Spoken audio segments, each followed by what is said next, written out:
the masses. Hi guys. Okay, so I'm not going to say the name of the presentation because I always think that feels weird. So there it is. And you know, I know that we've got like the whole spread. Everyone's like very beginning and up to your neck in React. So maybe tying Redux into it. I don't know. To me, I think it'll still be helpful to have both of these come up and to go over both of these today. You'll hear a lot from the creator of Redux specifically about how like, hey, you don't need it, don't use it. Like he'll say, like just because he gets so many people complaining, oh, this is so hard, so much boilerplate, aggravates me, and he's like, well, stop using it. So it's easy to get scared off of it, and so then like beginning tutorials, people tend to shy away from it and say, oh, we'll cover that later. But I think it's like, to me, it's what makes React awesome, is using these things together. It's like what solves the problems that I needed to be solved. So I think let's tackle them both, right? Let's just be brave. Okay, so and then I also put in here that this is a pleasant stew of facts and opinions. Some of these things are just like that, you can read them in the docs, they're facts, and some of these things are just like what I think. But you'll find I'm like not gonna dance around just saying something is better if I think it's better. That's also not common in these tutorials. You have a lot of people like, hey, you can do it like this, you can do it like this, however you want. It's up to you. No wrong way. I think there is a wrong way. I think you should do it the right way. So I don't know. Maybe we'll get in fights. We'll see. So there's the first one. And then maybe I should do a, where did I come from? I didn't make a slide for that because I always feel like maybe it's a little pretentious or something. But so I've only been in doing web related things for not even just about 2 years right now. So that's probably less than most of you, honestly. But Kevin was telling me earlier how he just when he gets into a kick with something, he just goes nuts and does nothing but that and like stays up and goes crazy and researches it and digs his heels in, right? So I'm kind of like that, and that's what it's been like since I stumbled into writing stuff on the web. So I went to an art school. I left the art school before I finished it. I came back here. I did a mechanical engineering job where I designed dairy packaging lines. And then I wrote the control software for those, and like PLCs and ladder logic. And I was rewriting all of the things that managed the company where I did this because it was all Excel spreadsheets and legal pads. And I thought, this sucks. So I was writing like .NET software because that's just what I could reach for. And then at some point it tipped for me, and I was like, hey, I like this better than my job. So I just went and found a software job. And then I became a software person. So, and that was like 2014. So that was right around the time React was, dawning. So I just kind of plopped into the space at the right time where, even though I've been in the space a short time, I've been around almost for the whole life of this like tool, and just got to like watch it grow up and get more awesome every day. So anyway, that's where I came from. I also have 5 kids. That's always a fun fact. And one of them is 10 and writes React stuff now, so he's awesome. He's writing Flappy Bird clones and things. Okay, so I have 2 of these why React slides, and I said in the description I'm not going to go real deep into this because there's just a million presentations and articles, and everybody's telling you why, and fine, go read that. So we don't need to go over it. But these are some things that I don't see a lot of people mentioning that I think are worth it, looking at. So first, we were talking about React VR before. The cool thing that you don't get with really anything else is that React is sort of just like this specification or like this semantical standard, and there's this renaissance going on where people are coming up with all these pluggable renderers. So you've got the DOM renderer, which is the one that everyone's using, but that's just like one thing that you can plug in to render out the components that you write. So there's React Native. That's another huge one right now. It's different than than writing like web wrapper or Cordova kind of apps, right? Because instead of um, just doing DOM manipulation and pulling that into a web view and a native app, it's actually calling into the native UI APIs and just mirroring your React code into, you know, Java or Objective-C or whatever, which is totally different and gives you huge performance wins, and also means that you don't have to emulate the native animations of iOS or Android, which is something you spend time trying to do and tweak and update if you write web wrapper apps. So it's a huge win to just have this one kind of semantic set that you can learn, and then it's not like you write one app and it just runs on everything, right? That's the dream we all want, but it doesn't really work. But you can learn how to write one way and just use that for all these different platforms. You know, maybe you're writing slightly different code, but so that's a huge win, and it's something you don't get if you're starting and you kind of like don't know if you're going to learn this or something else. It's a reason to learn this, I think. Also, high demand, low supply for work to be done on React apps right now. You can do the math on why that's good for you. it's good. It's a good thing right now. So it's another. Also, because of the renaissance and like the explosion of tools and you know, boilerplate apps and all this, you can just whatever you want to do with React, you can get it working like today. You know, I mean, there's some obstacles, maybe if there's things that are hard to understand within the stack, but it's just there's just such a low barrier to get something running, you know. And if it seems like you need to learn things like Webpack or Redux or kind of these hairier topics inside, you actually don't need to learn them to get started, you know. And the main thing you want to look at if you want to avoid all that is create React app, which Facebook Incubator put out. So it's just like it's like a generator, but it's more, you know. So you get a project that it generates, but instead of just being like Rails or something where you can generate new folders, it doesn't really do that. It just gives you a starting place, and it just pulls all of that build configuration and testing configuration and like Babel transpiling and just hides it from you, and it works. So that's a great way to just like jump in and not worry about the messy stuff, right? So get your thing working quickly. It's because you can really do that. Also, if you know JavaScript, then it's beneficial to just keep writing JavaScript because you just keep getting better at it and knowing it deeper, right? And if you don't know JavaScript, well, it's great to learn it because it's like the language of Earth now. So why not, right? Just learn it. So, so either way, it's great that when you use React, you're just writing JavaScript. Like you don't need to learn JavaScript plus this, plus this, plus this. I mean, you need to know how CSS works. You need to know what HTML is doing. But in practice, you're actually not writing those things in React, really. You don't have to. You can. Again, you can do whatever you want. But you can really just write JavaScript. Like the way I do it, I just write JavaScript. And React just always has a way of like proxying over to whatever you want to generate or spit out the other side with JavaScript. So I think that's a huge, huge boost because I can keep getting better and better at JavaScript, and that always correlates to how productive I am with my work, you know.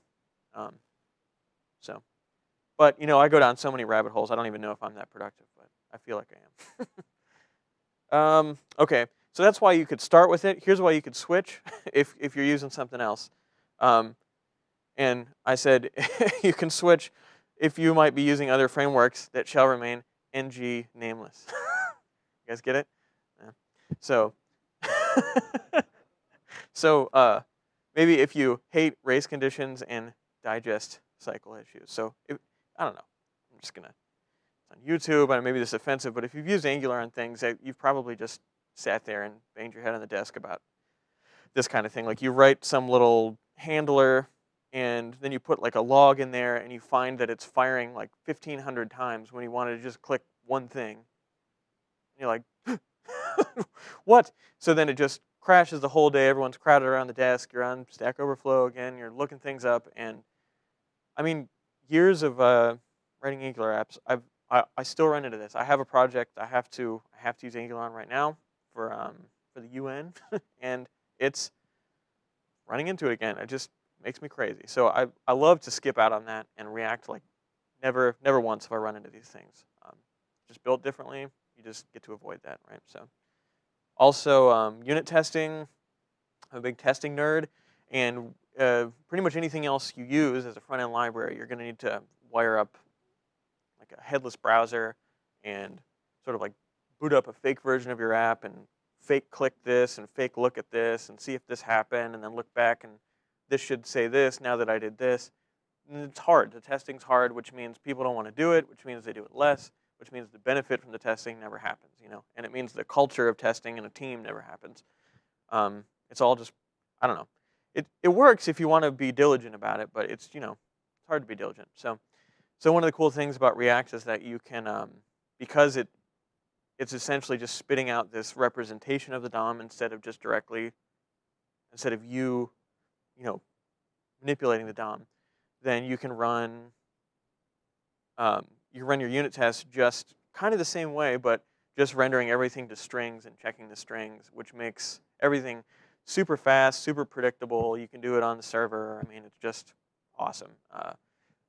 You can have a test watcher sitting there, and you hit save on a file, and it runs like, you know, 1,000 tests in a second. Where if you had Phantom.js or a headless browser, it would take like all day to do 1,000 tests. You know, so again, it's like if that's the setup, and there is 1,000 browser tests, then people just avoid running them because it takes forever, and maybe they fail, so they just comment them out. It's just if like testing gets in your way, then people just start avoiding it, and then it's pointless.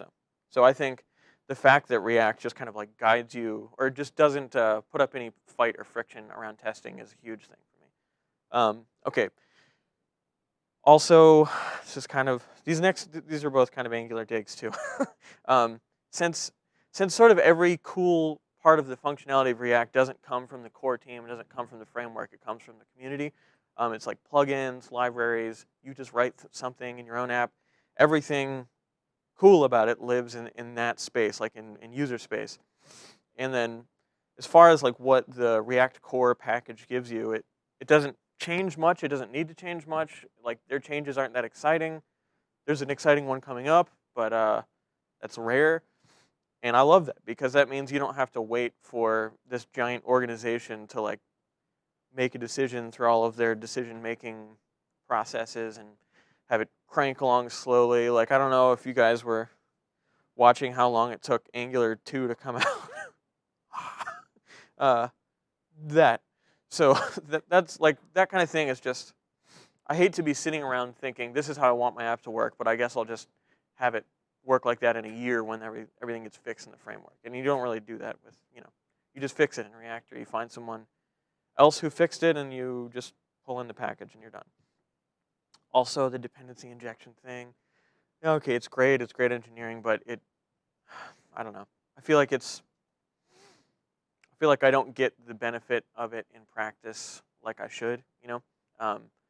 And to me, the whole point of dependency injection is that you can write tests that sub in fake versions of things and you know, have that be something that's easy to do, right? But Jest, I'll just mention this. This isn't like a talk about Jest, but Facebook also put out Jest. Works great with React. Works great with anything.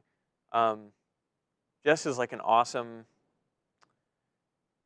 reason to not need dependency injection because it will just sort of like pull in anything that you're pulling as a hard dependency and fake it. Instead of like you completely engineering your app around the idea of being able to sub dependencies, it just does it in the test environment, and then you don't need to write your code to be able to do it. So that's not specific to React. You could do that with anything else. But when you write Angular, DI is just not optional. You know, it's just part of how you write it. That whole AMD loading. So you know, I'm getting kind of specific about Angular, but it's just like the other big player. And it's, if you go to most companies, they're like, this is what we're using. It's what was always used. You know, this is it. So I like to just try and put up some counters to that because I don't know. The wall's got to come down at some point. Okay, so I'll switch over to an article right here, Sean. If you want to do this link. All right, so if you've worked on React, you've probably heard of that guy, and and probably read this article. So Dan Abramov, um, co now now everywhere where this is noted is careful to say co-authored Redux. It used to say like the creator, and he got all the credit. But but so he was like instrumental in making Redux, which basically just brought a pattern that was happening elsewhere into the JavaScript world. Uh, that's not really fair to say that, but it brought it to React, closer to React, and so this pattern is like really drilled into you. I think still. I mean, I feel like people still feel like this is the way that you have to do things, and so part of what I'm going to try and do is like come against this thing a little bit today. So presentational and container components is the idea that you want to have, a one kind of component that doesn't render anything visual, but just handles loading data and passing data down to visual components. And then you have presentational components, which just consume data and render something, right? And then you have these two different kind of components, and you have this nice separation there. But if you've ever tried to do this, you might find it's pretty cumbersome and awkward, actually. So especially if you're doing it with Redux, which I don't think this article even mentions. Let's do this.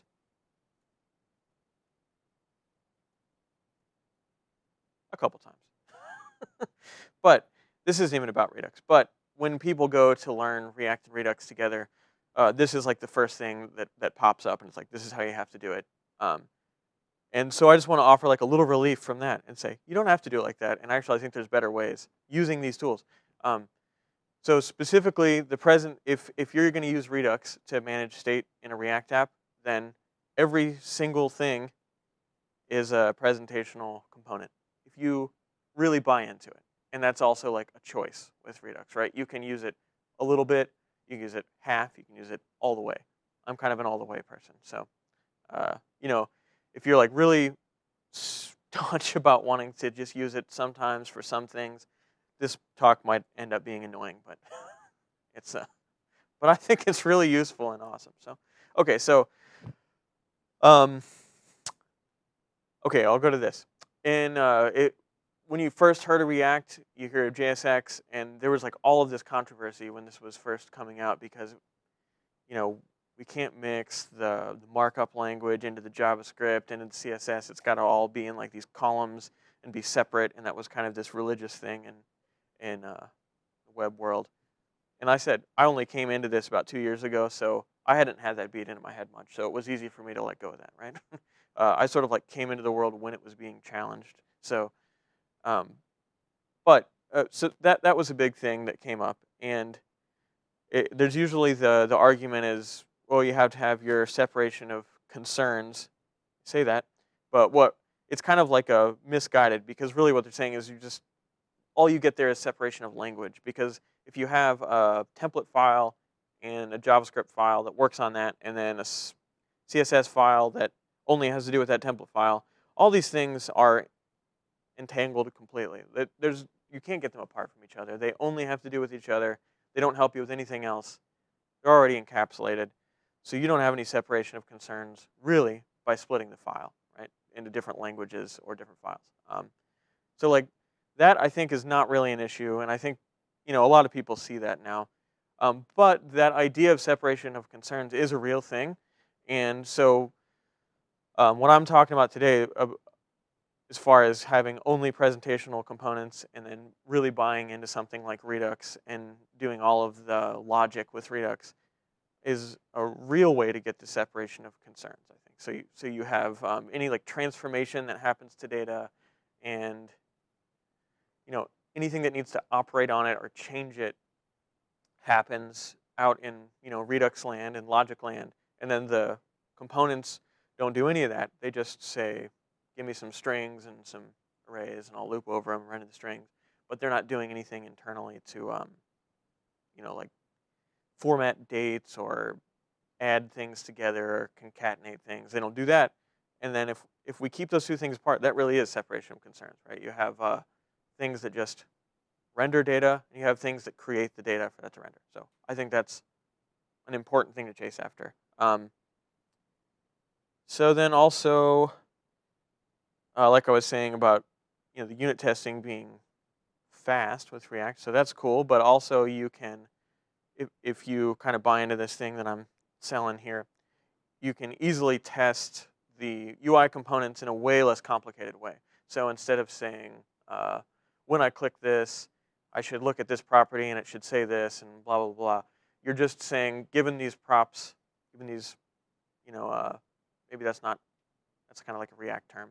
Uh, Given these parameters to like a React view function, I should just get something that looks like this out. That's it. That's the whole test. You don't have to do anything more. And then you could say if I'm passing the component any functions, when I click this, that function should just have been called, and who cares after that. So then those tests are really simple, and then you can test the the Redux and the logic code in a similarly simple way, because you don't need to know anything about the view. You just need to know, given this input, I should get this output. So testing pure functions is just wonderfully easy compared to testing, big objects with a bunch of state mangling around and darting inside. So you'll pick it up. I'm kind of like a functional programming, I don't know, jerk. So that comes through sometimes. So yeah, so I kind of already went over this one. No need to distinguish the smart from the dumb components. That's like something that actually becomes a pain point when you're trying to buy into the container and presentational pattern. Is you're like, wait a minute, which should this be? Like, where should I draw the line? Where should I split it? I guess I should split it here. Then an hour later, you're like, I should have split it there, and you're like tearing it apart. And that's what I'm kind of saying when I mentioning it's cumbersome and awkward. It's just like you are always prematurely making these design decisions and having to go run back and tear your code apart. So, and then also you just naturally get more reuse of your components because your components do less, which means they're less specific to the case they're called in, which means they're just useful in more scenarios, right? I think the next slide I have is actually an example of this. It's incredibly small. Does that help? It's like blurry. Okay, so now, if you're like super new to React, this is probably not looking too. I'm just going to use it as an example, and we can go over it. I don't have a lot of slides, and that was on purpose so that, however varying the experience level is here, we can just really just talk and go through things and live code and do examples. So I've got like one more slide. I just wanted to give you the overview of what I think about this.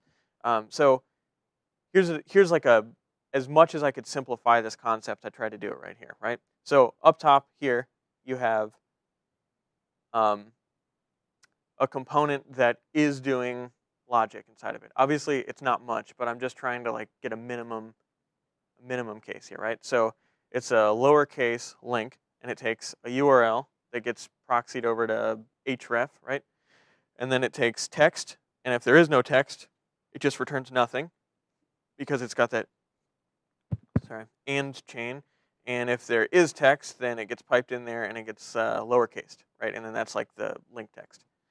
So, okay, that's fine. But then, you're going to have to rewrite pieces of this elsewhere, and this thing is only useful now for this case, right? So, actually, there's one more step to this that I should write, but we'll just do it live. So here's like a decoupled version, and I'm using this thing here with props. I'll zoom out and show you where that comes from real quick.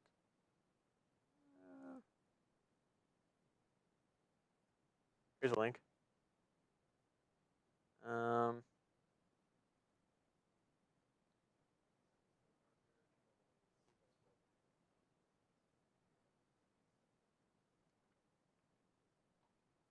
Give me something to click. Yeah, I'm just like blowing through stuff, but yeah. But I'm going to be through everything that I have as slides pretty soon so that we can get on to just, talking and doing stuff. So, shoot.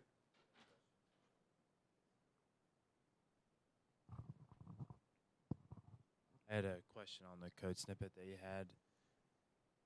you mentioned that depending on what's in the text parameter, that will tell React what to do per se.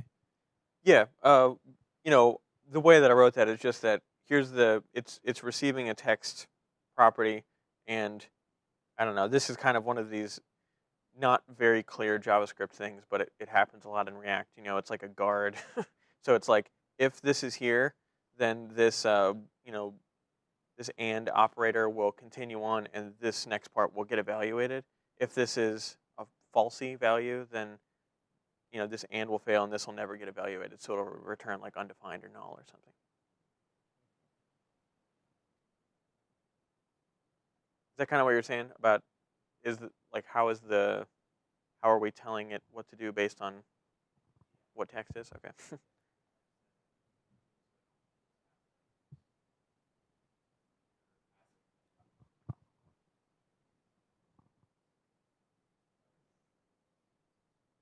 Right. So I mean, another way you could do that is do like a ternary and say text, question mark that React element colon undefined or something. That would be the same. This is just kind of like the more way to write it, which that's always a debated thing, right? Like explicit or implicit. I don't know.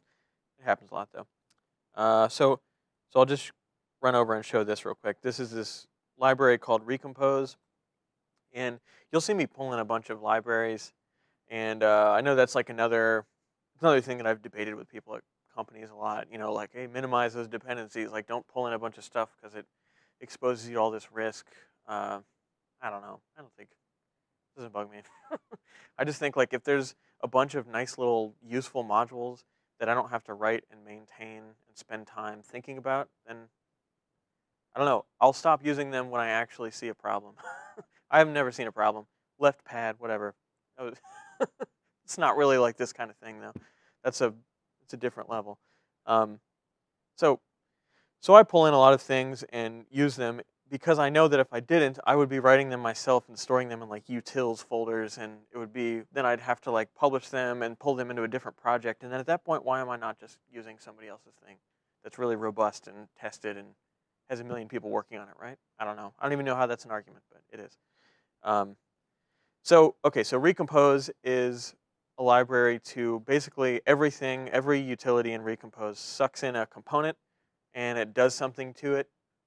Um, just gives it a new piece of functionality or transforms the data that's going into it, and then just gives you back what you use as if it's the same component in your application, but it's actually like a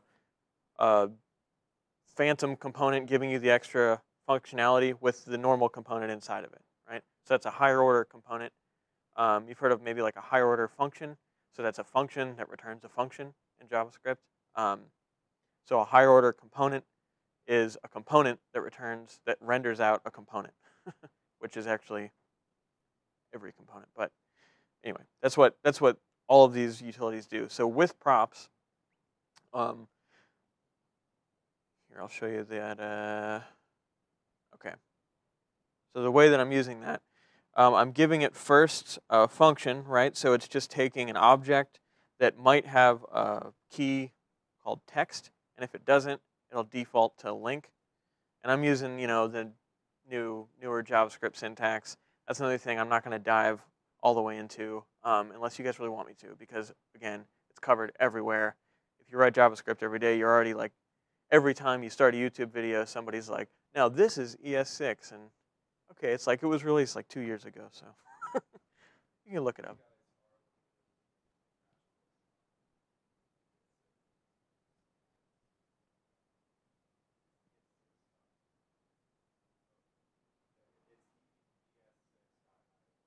Oh, I've never seen this.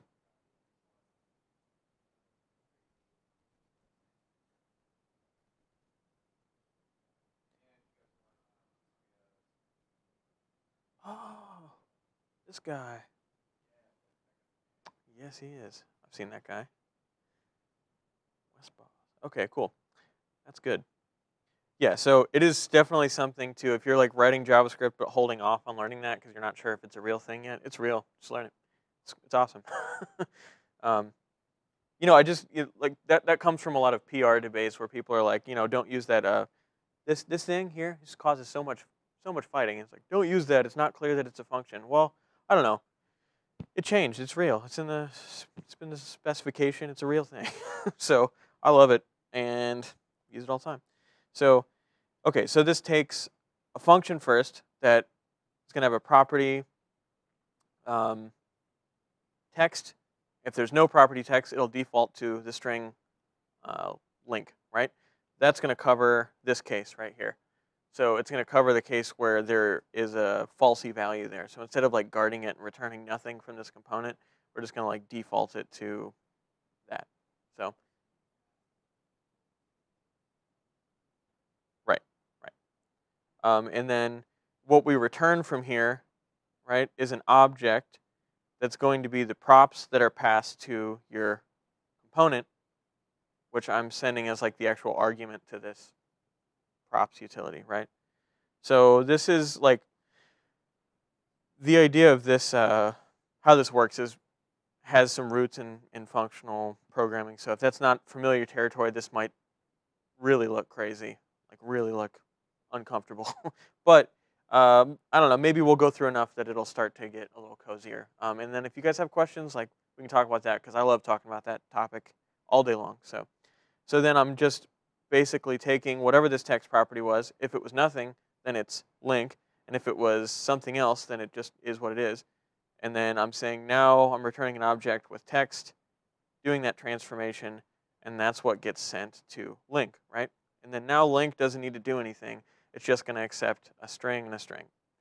And so this is super, super simple, but it illustrates the idea of not doing this custom stuff inside of components that are going to render something, but gluing that functionality on with some other function, some other utility, some other higher order component, something, and then just making sure that the React component only accepts the data that it's going to need to render something.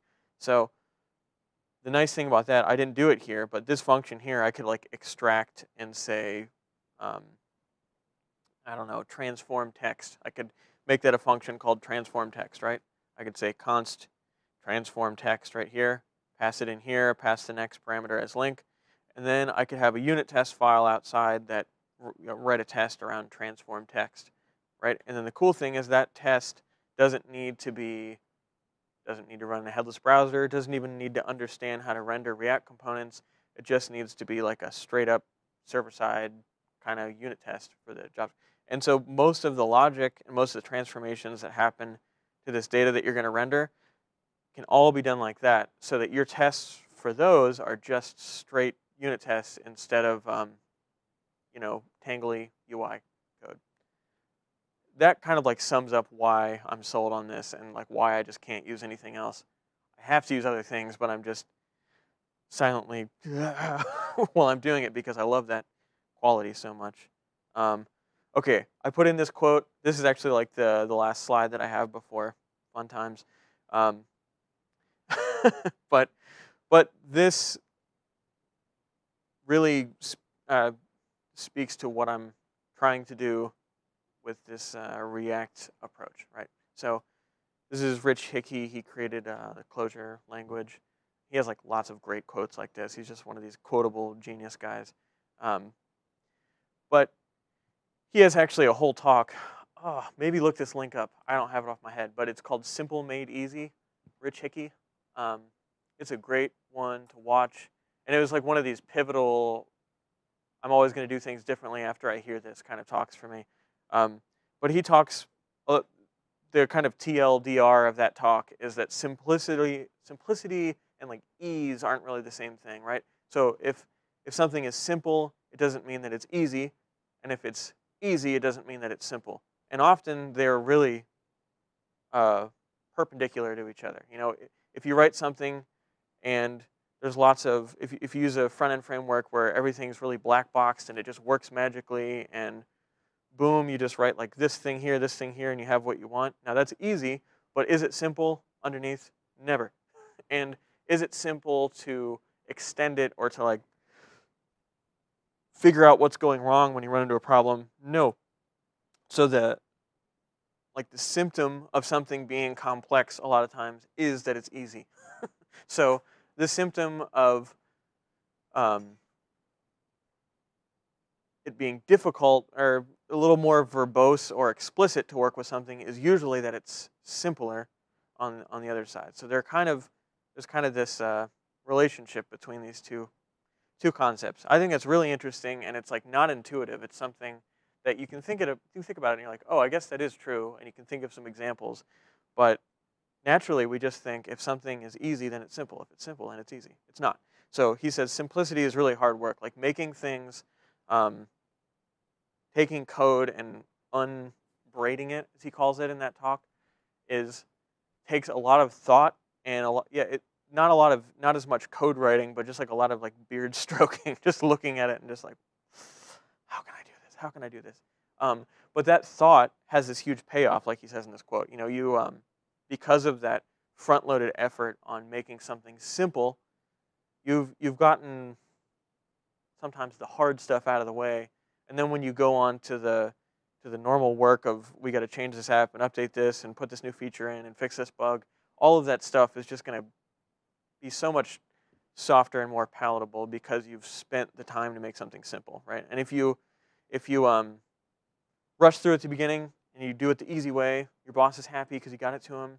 But then, 6 months later, when you've got to do all this maintenance and building, your boss is not happy anymore because it's taking you forever, and you're like, oh, we got to rebuild this, and then he's really not happy. So that's also, here's another link. What's that called? Hyperbolic. Dang it. I'm looking it up. It's important. I actually found this earlier today, so maybe it's in Tab Wrangler.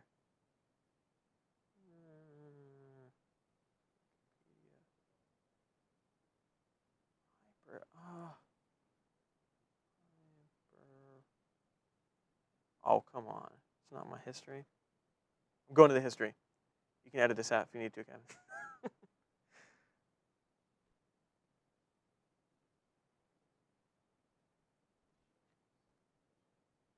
Okay, hyperbolic discounting. That's what that's called. So it's like a behavioral science thing, and it basically says that people tend to prefer something that's going to reward them sooner, even if the reward is smaller than the later reward would be, right? So if you say, would you take $3 today or $100 3 years from now? Everybody says I'd take $3 today, right?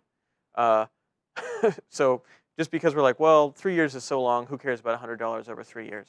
But $3 now is something, so I'll take that. And that's like a nice picture of how software works a lot of times, is that we say like, hey, well, we got to get this out the door. Who cares if it's, quick and dirty? Like it works and it's done. And, there's like some valid stuff in there, but the payoff or what you get out of that is pain later. You all know this. So this is just what I'm trying to drill in with this quote. I'm forgetting the word again. Hyperbolic discounting. I don't know. That's important stuff. So I just think that we'll go through the rest of this. Keep that in your mind. I don't know. Maybe it's a nugget of goodness. All right. If you guys want to, I don't know how many of you are like have like Node installed enough that if I like gave you an example app, you could just do npm install and run it right now. But I have an example app that I worked up for this. So let me try and give you the. Right. Yeah.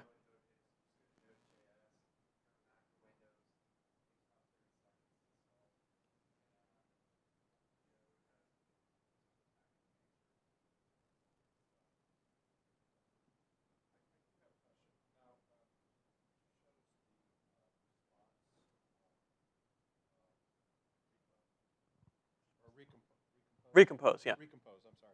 The Recompose, and then there's Redux. How do they fit together, or is that just an example of how to simplify your component? Oh yeah. So that actually like has, it has something to do with Redux, because what Redux gives you,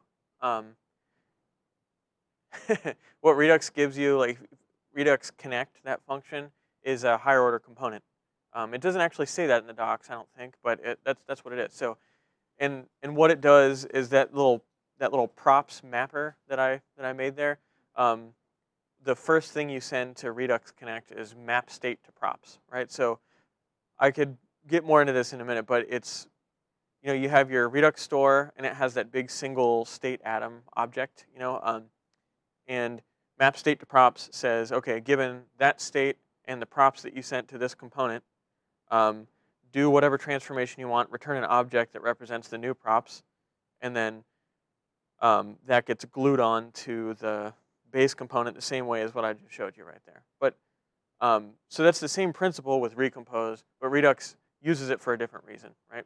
So sometimes maybe you want to transform the properties to keep your component simple, but it has nothing to do with like needing some of that Redux state, right? So you don't want to add a Redux Connect wrapper around it and give it a map state to props and mess with all of that if you don't need any of that state, but you still need a way to transform that value and keep the component simple. So that's like what Recompose does. Modularize the data that gets passed from the upper component to the viewable component. Is that Right. Is that basically it? Yeah. It's like just a transformation step. So it's saying I'll present the same API as far as like where we call this component and send it props. It'll be interchangeable. It'll be exactly the same, but those props will just pass through this little transformation layer where we can do all that logic, and then they'll go on to the actual component. And then that's so that you can extract that function and make it not related to React. And so that's something that happens in Redux. But so what I did here, this repo, is this the right one? Yeah, this uses create. This is just a create React app project. So if you have installed Node and let's go to this too, create React app. This is also important. Okay. Facebook Incubator, create React app. If you're just installing Node, or if you already have it installed, you should install this. This is just a CLI tool. So you can do like npmi-g this, create React app, or yarn global add React app. You guys use yarn? Should. I shouldn't say you should, nobody says that. It's an option. You can do it with Homebrew. Yep, and then it's done. Oh, well, yeah, you can do it. They're like, like apt-get yarn package managers. I mean, actually, if you go to yarn, all right, another link, yarnpackage.com, right? And then I think they have the install instructions by operating system, right? So you can go to Linux, yeah. So they've just got like a copy and paste. You just pop that in there, and you've got yarn. And then it's like drop in. You don't have to change anything in any project. It'll just work. Except, I just made this create React app example last night. Yarn, I don't know, it's crashing the linter dependencies for me when I install with Yarn. So I had to use npm to build the node modules for this. I don't actually know why, but maybe it's something to like fix today. Who knows? But for the moment, I kind of was. It might be that Yarn released a new version. Create React apps like lagging behind and is broken for some reason, but I'm sure it'll get resolved pretty soon. Anyway, this is the awesome way to get started with React if you just don't want to deal with the mess. That's what I was mentioning earlier. So you just say, create React app, give it a name, it'll make you an app. You can run it and start changing stuff and fiddling around, and boom. So that's what I did with this repo. And what I did was made one version. The master branch is using just the native way of managing state in a React app called set state. So if you're inside of a sort of like a class syntax component, you can say this dot set state, send it an object, and whatever that key is will go into like a state container for the component, and then later on somewhere else you can say this dot state dot that key and get it back out. So this is like a way that some people manage their whole app like this. So the problem you run into is that you have to pass, let's say like you have a bunch of sibling components that all need access to the same piece of loaded data or something, right? So then you need a parent component to own it, and maybe you have a component in between before those siblings that doesn't need to know about that data at all, but you still have to pass it through so it can get to the siblings. So then you end up with all of these paths from like the top component winding through where you're passing properties down to siblings, even though the components that are passing them never need to know about them, right? So then when you change the shape of something up top, you've got this massive propagation of changes, and it's hard to keep up with, and that's like why Redux exists. It's why any kind of MVU architecture thing exists. You guys heard of that? There's like MVC, MV star. Those are all, just like front end patterns. So MVU, I think, is model view update. So if you've seen Elm, the Elm language, that's kind of what that is, or Cycle.js, or it's not inherently what React is, but when you glue Redux onto React, it becomes kind of like that architecture, right? So I made one version with SetState, and then I made one version with Redux. And actually, as far as I got with this, it doesn't really illustrate the benefit all that well. But I thought since we have time, we can just come up with like a feature to add to it and just kind of do it in real time and walk through how would we do it in SetState and how would we do it with Redux. I don't know. Maybe that's really ambitious, but I think we can do it. I'm always optimistic to a fault, though. Okay, so I've already got running. Mother's Day poetry generator. I had a bunch of like Mother's Day games that I was trying to come up with, and then I found this poetry API last night, and I was like, yes, this is perfect. So it pulls like every poem in this poem API that has mother in the title, and then it just like randomly pulls a line from all of them and then makes this poem here, which ends up sounding so crazy, which is the point. It's funny. And then I just had, it basically tells you what all of the poems that contributed a line to this crazy mess here are, right? I don't know. Just something to show React, whatever. Because Mother's Day is tomorrow. So, is this the one? Yes. So right now I'm in the Redux branch, so I'm going to check out the not Redux branch. It should just start over. Let's see. Might crash. Very well, might crash. But it didn't. Heck yes. Okay, so let's just go through how this works real quick. Anybody have any like burning questions up till this point?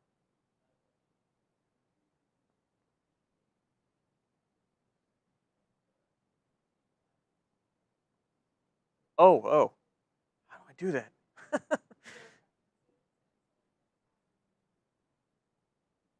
Oh, right, the theme, right? Okay. Oh my gosh, this is gonna freak me out. Oh, it's a syntax theme.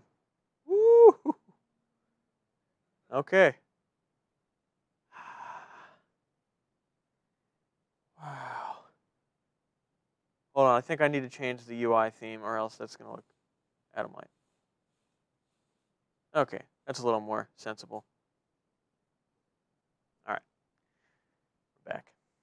Okay, so this is our Mother's Day poetry generator, and I'm just gonna run through it. I think it'll be simple enough that, I don't know, we can look at both of these pretty quickly and it should make sense to everybody. If it doesn't, that's awesome because that means you can get something out of this. If any part of this doesn't make sense, that's like the best thing that can happen. So just say something then if it doesn't, because there's so few of us and we can just spend as much time as we want, parsing through what doesn't make sense. So, okay, this is in kind of like the wholesale form that you get with a Create React App generated project, right? So you have, I changed it a little bit because what actually no, in this version I didn't change it. They'll give you a class syntax top-level app component by default. So I kept that in this version, right? Because I needed to use like set state. Maybe I can go up to the top here. Okay, so this is the top of the tree, so we'll start here. So importing React from React, right? We're not using that anywhere, but the reason, just because this is something that comes up a lot of people feel like this is a mystery. And I'm going to say it, and since it's on YouTube, everyone will have ample opportunity to tell me I'm wrong if I'm wrong about this. But the reason for that is just so it's clear that there's going to be JSX in this file, and it needs to be transpiled. That's it. I'm pretty sure. So that's why if you write some JSX and that's not in there, if you have the linter going, it'll say React needs to be in scope when you do that, because it basically wants to see that import just so it can tell Babel to go ahead and work on it like JSX. So that's why that's imported. React DOM, that's the decoupled renderer that we're using since we're writing something for the DOM. That's the magic right there, because everything that we're doing in these components is not necessarily DOM specific if we wanted to use something else, but it kind of is because we're using these libraries that are only going to support React DOM, but there's magic in there either way. So then we're pulling an app, which is just like our top level component, and then we're just using vanilla JavaScript to go get this root. And if you look in the public index, this comes with project. You basically have this empty HTML document with empty div that just has root, right? And then so we're just targeting that. We're saying mount our app component on there. And that's, you do that with like Angular or anything else too. You have a mount spot. So, okay, so now we know what that is. We'll go down to app, and it's this component. We're using the React component export. So it's class app extends component. I'll just ignore this object-oriented stuff, even though I don't like it that much. So this is something that's not going to work. This static, the prop types. Oh, wait a minute. That's not going to work unless you have, I think, this here in the Babel configuration. It'll work right out of the box with Create React App because they've got that configuration socked away under the covers. But if you are doing it anywhere else, you just need to know that you'll see this all the time, this nice like static and this property syntax on class, but it's not really in the spec yet, so you have to get to stage 0. What does static exactly mean? And in this case, I mean, they're just trying to just kind of like this sugary wrapper syntax, but they're trying to mimic something like a Java class where you have a static property, which is just like a string that's not going to change, right? Or not a string specifically, but just anything that you're going to assign to this class, but it's not going to change later. You're not going to reassign over it, right? If it's something like this, that's not static because we're going to change it. right, okay. And yeah, that was just comfortable for everyone, so they brought it to JavaScript. Cool. So yeah, and then I'm initializing. This is just a way of initializing this.state of this component. Is again with that same syntax. It's not static because we're gonna mess with it later. But so I'm just saying when we start out, we're gonna have the generated poem will be an empty string, and the poems list that we get from that API will be an empty array, right? And then so with any React component, you've got these hooks, and it's sort of like overrides in Java or C# or something, where you can say you can define them, or if you don't, they're defined for you as just sort of like pass-throughs, right? But when you define them, they give you a way to do something at a specific point in the life cycle of the component. So, and it tells you what point it is. So component did mount, meaning it just mounted, it just rendered.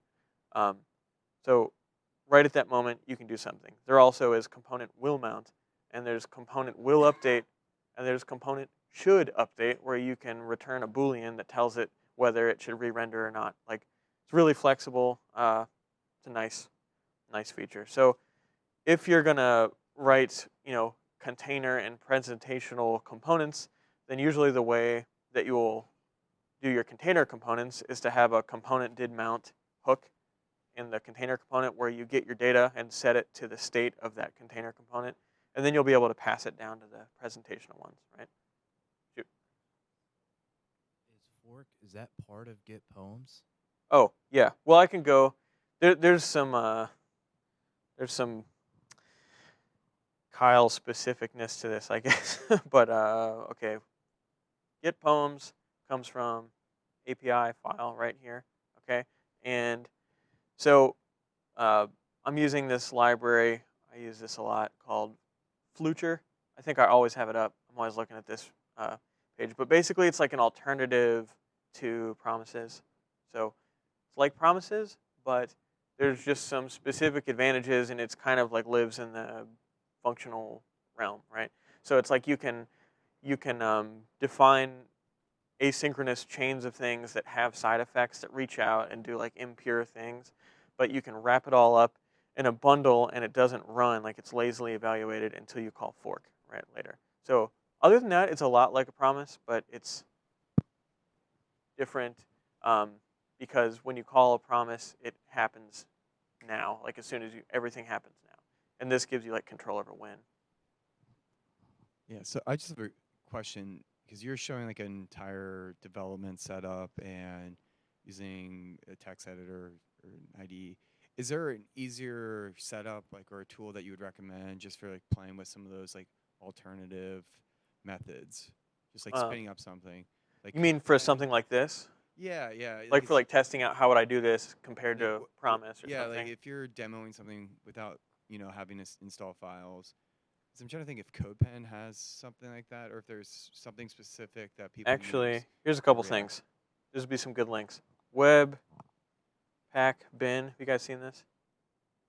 This is super awesome. One thing is you can do configure, and then you can just put in an npm package name right there, and it'll pull it in. So kind of like CodePen, but what it does is mimic the build pipeline you'd have in your actual app. Whereas CodePen kind of like pulls that away, and doesn't show you that.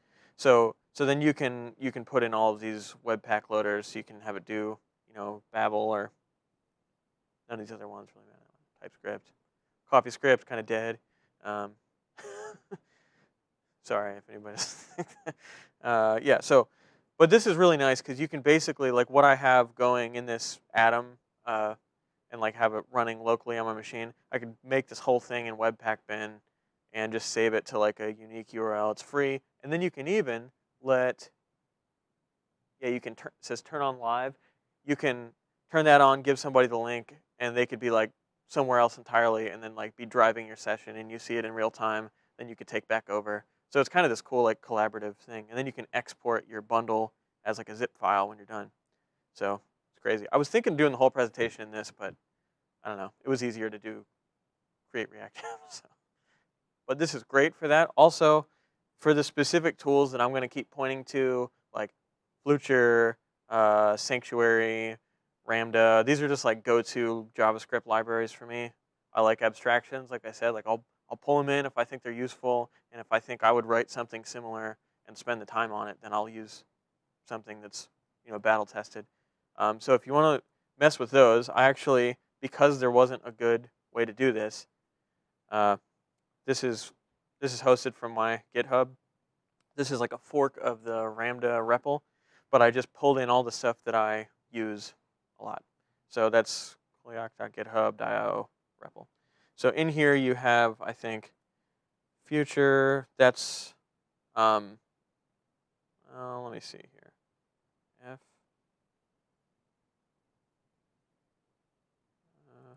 I think that is the library Flucrum. We'll see if it is. Yeah. So you can use this just like you would any REPL and like mess around with that kind of stuff.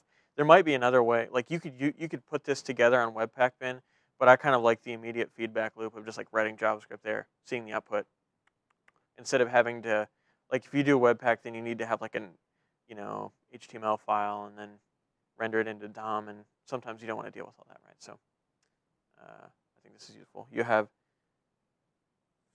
few here. Sanctuary, Ramda, JS verify,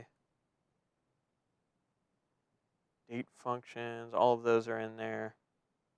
And then when you're, this encodes all of the REPL code into the URL. So if you have something and you want to share it with somebody, you can just copy the URL and send it to them, and it'll like populate it back in here. So I use this all the time. And then I store bookmarks to things if I like figure out a little puzzle, you know. Is that kind of what you're talking about? No, that's just like from my GitHub. Like the Ramda site has this REPL right here, right? But all they have pulled into here is just Ramda. I could talk about Ramda if you guys want, but I know it's like way out of scope, so I'm trying to avoid it. My loves. But so what I did was just like fork that, and then I pulled in a bunch of other dependencies that I always want to mess with. So that way I don't have to do it as like a, you know, I don't have to make like a test app and like boot it up and run it with Node all the time. I can just do it in the browser. So I use it constantly. So I could do like a little demo of what the difference between like future and promise is, but I don't know. I mean, basically, if you were gonna go to this README, you know, it'd kind of sum it up right at the beginning. So I'm kind of duplicating effort to dive way into it. I don't know. Lazy evaluated promises. That's pretty much all. So the idea there is that, you know, if you have a promise, you call it, you say dot then, dot then, dot then, dot then. You can keep doing that, and then later you can have the results of that promise pipe into like a new promise that says dot then, dot then, dot then, right? But you can't control when the first thing fires. Like as soon as you call it, the first thing will fire, right? With this, you can import basically the instructions for the asynchronous thing, and then a set of instructions for all the transformations, and then you can glue that together with as many other sets of instructions for transformations as you want, and then you can call it exactly when you want. So that's just you know, that's something I use all the time. So and it has this from promise so that you can just basically use, since nothing is targeting being able to interoperate with this library, then you can use things that return promises with this, you know. But you know, you guys don't need to dive in that if you're not excited about it, because you'll just hate it. So, but if you're excited about it, you'll love it. So okay, so then I just used fetch. This is like the classic fetch package that anybody would use. So there's the fetch API that's going to be in all of the modern browsers, and this isomorphic fetch just gives you the same API if you're running in Node instead of in a browser. So if you run a unit test and you've imported this, then it won't fail, because if you haven't imported this and then you call like fetch, because that's a global in the browser, that'll work. But then when you run it in a Node environment in a test, it'll say what's fetch. So you have to tell it. If you bring this in, then it'll override the other fetch and it'll give you a fetch node. Oh, way out of scope. But so I'm just using that to call API URL, which is this thing that I found. It's poetry API.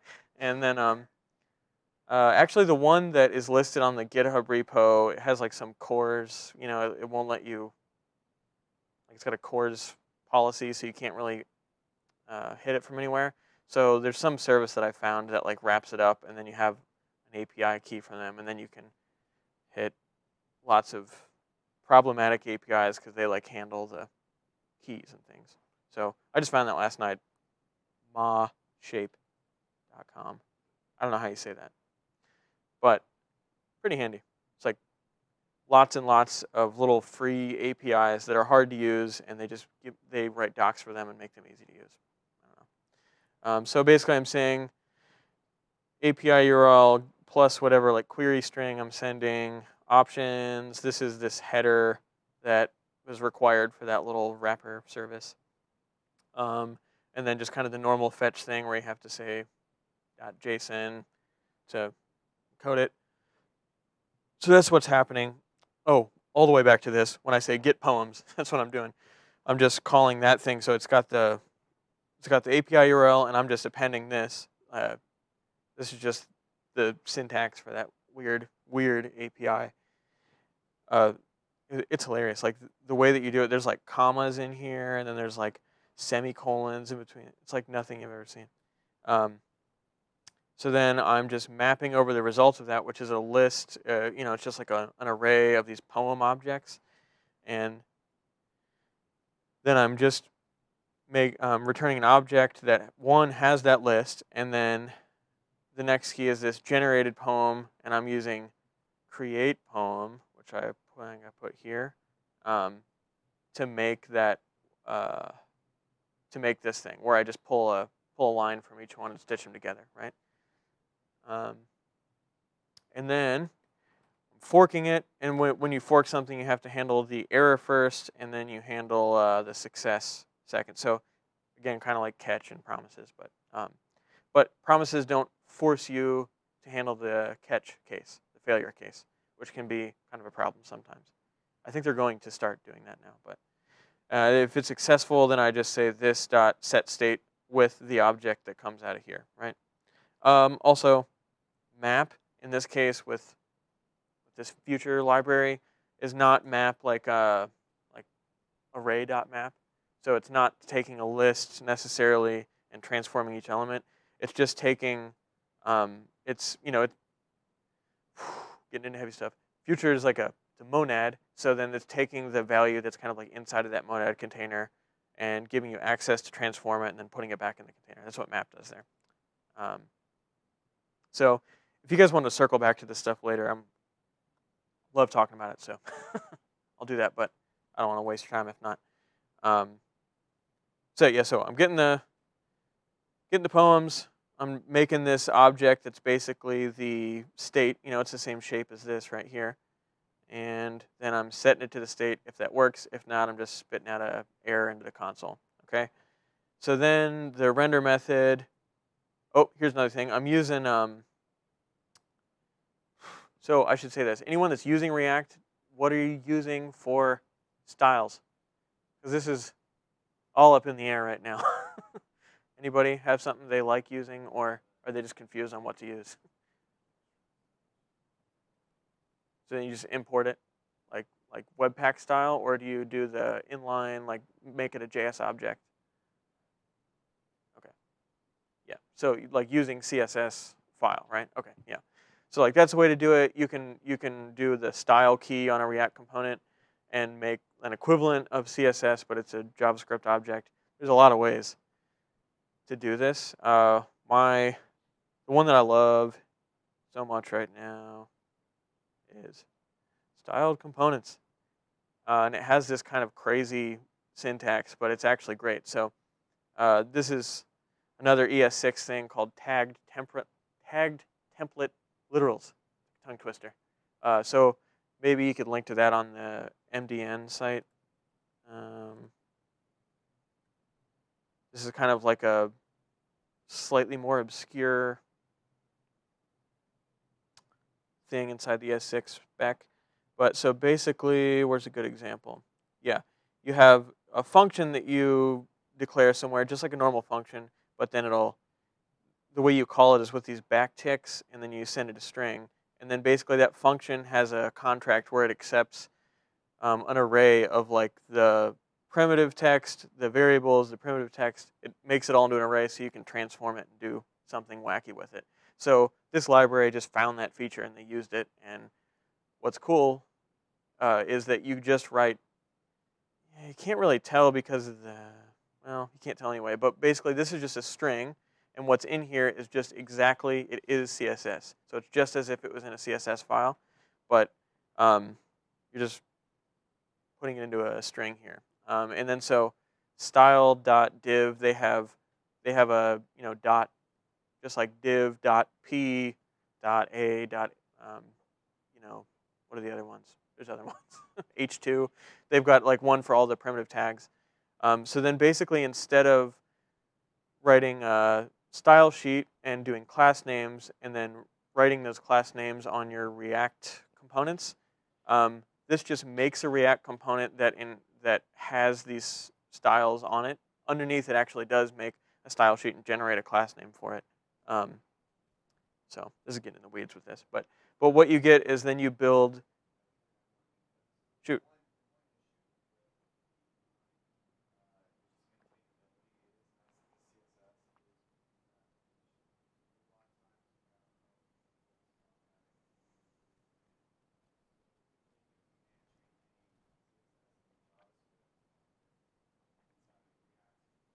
Right.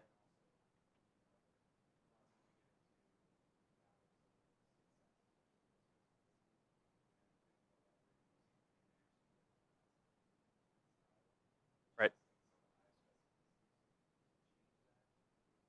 Yeah, you almost can't sometimes.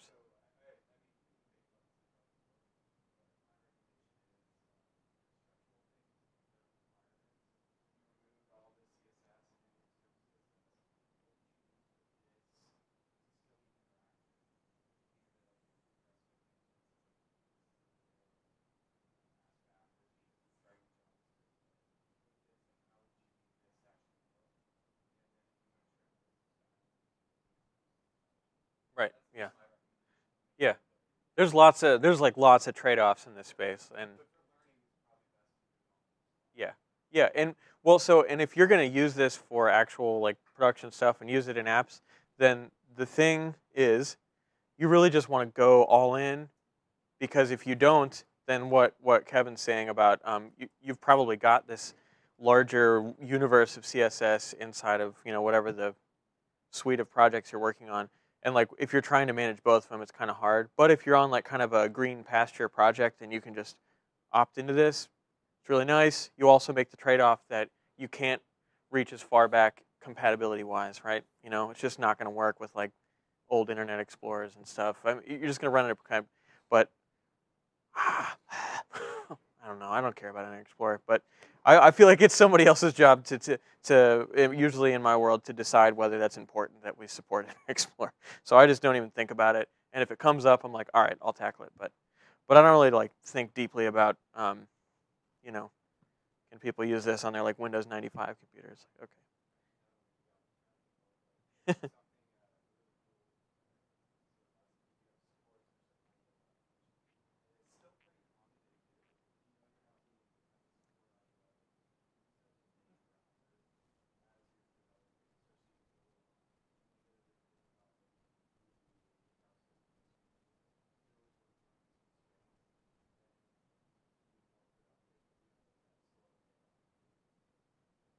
Right. That's a really good idea. Yeah. Yeah, like and basically IE is usually like if it works there, it'll work anywhere. And if it works anywhere else, it just might not work there. So yeah, I mean, React styling is like this huge debate right now. It's just not solved. It's like an open question. Everyone's coming up with a solution. I love this solution, but once you get into like a larger and larger organization, it gets harder to marry one of these solutions. It gets harder to like really stick to one. Um, most of the work that I do is like for consulting for startups and usually projects that have at the point that I'm working on them like 0 users. So a lot of these things just don't matter yet, right? It's all about getting it in front of like venture capitalists and things. So it's a different world. But yeah, when I worked at Crosschecks, it was all about IE, everything. Couldn't even use anything but Internet Explorer. So hospitals. So okay, what was I saying? Yeah, so what style components gives you is basically you, instead of building with DOM primitives in your JSX and then assigning class names to them and tying CSS to it, it's like you kind of make new DOM primitives and just use those. So then the actual JSX ends up being a lot less crowded, right? You don't have like class name, ID, all that stuff. You just have these kind of things that describe what they are, right? It's the app container, it's the header, it's the logo, it's the intro, and they just are really concise to make. So yeah, this is one of these things I'll probably just like keep using until I find the place where it falls apart, and then I'll come up with a strategy to, I don't know, but I like it now. So all right, so let's just break this apart. We have most of this is just adopted when you do a create React app. It gives you kind of this boilerplate. I almost just kept it wholesale and just changed some stuff. So let's see. Yeah, okay. App container, it's just a div with this CSS tied to it. Logo is just an H1 with that CSS tied to it. Header is just a div with all of this tied to it. Does that make sense? Intro is just a paragraph with a large font size. So all those are pretty simple things. Mhm. Right, yep. So it's like, and those are basically higher order components like I was talking about before, right? It's just a different kind of interface to them, but basically you're sending them the CSS as a string, and then that library is sucking it in and saying, okay, I'm going to generate a unique like hash for the class name, assign it to the actual DOM element, then make like a scoped style sheet on the page so that those two are associated. So pretty cool, but it's got its trade-offs. So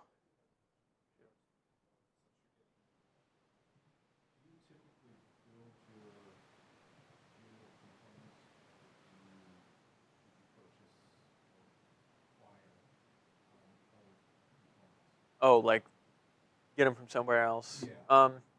Okay, so in this case, those are totally custom. I just did those just to keep the complexity of the app down. But normally, I'm all about the UI frameworks, like using whatever it is, Semantic UI or Bootstrap or Material or something, just because you end up reinventing the wheel a million times and doing tweaks and spending months on how does this button look, and who cares? Somebody already did all of it, so I'm all about I that. don't know if you've heard Rubik's. It's basically just, It's like, I don't know. it's like a whole suite of React components. I mean, the good part is it makes you pretty quick. Right. The bad part is you don't necessarily learn. What's going on inside? What's going on inside. Yeah, I think it's okay. I mean, I think like, well, I'm all about the just in time information instead of just in case.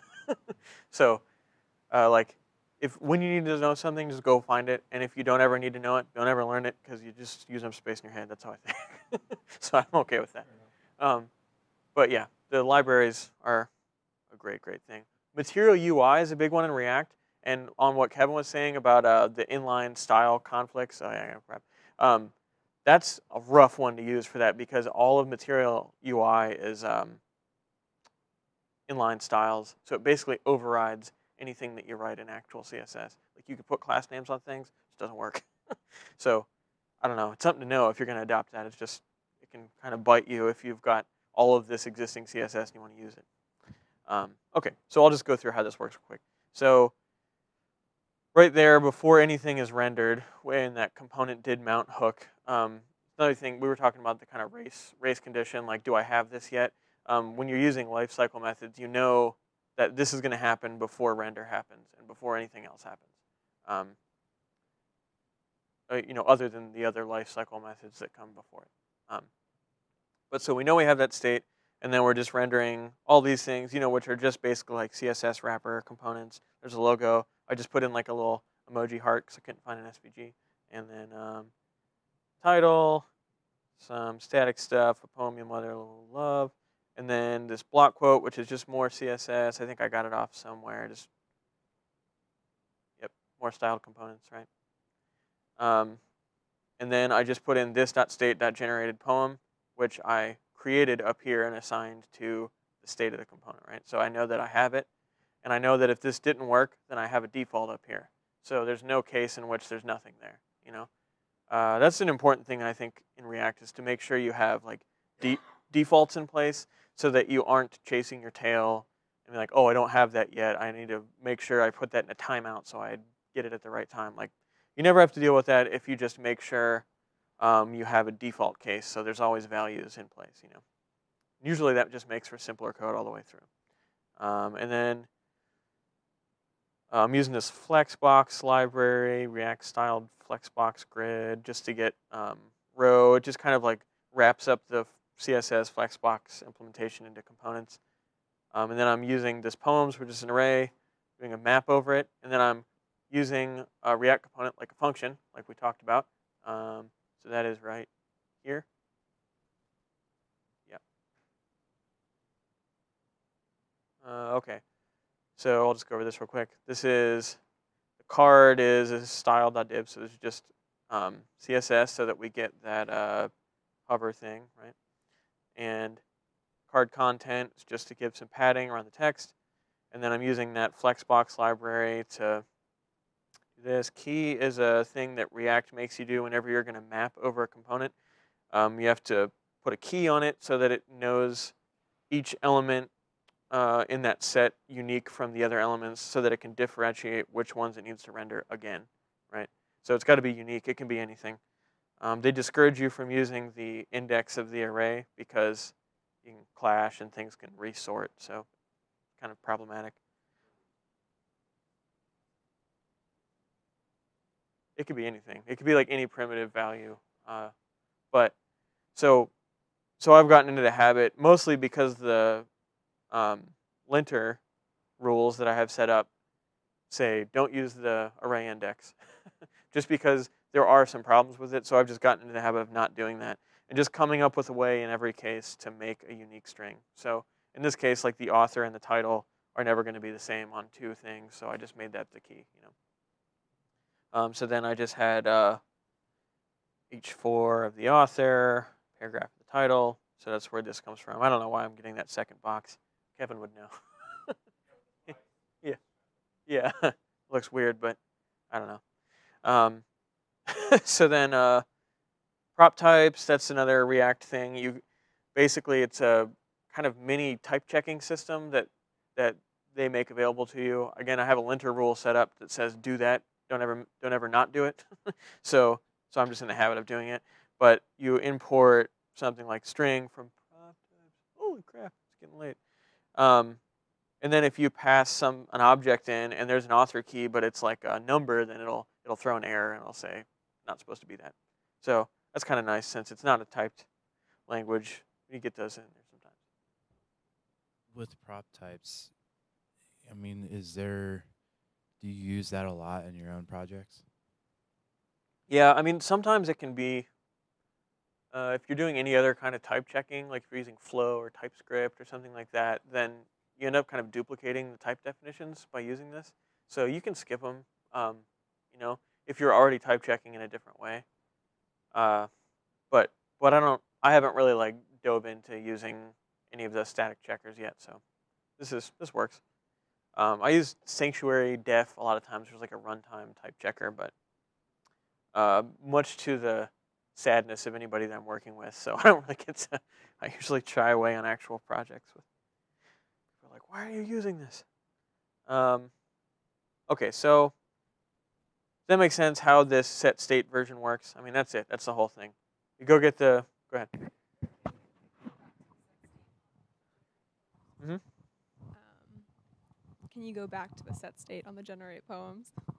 Right here? So are you binding the state of what's Oh, this? the bind? Yeah. Okay. So one thing I could do here, I'll do an alternative before I explain this.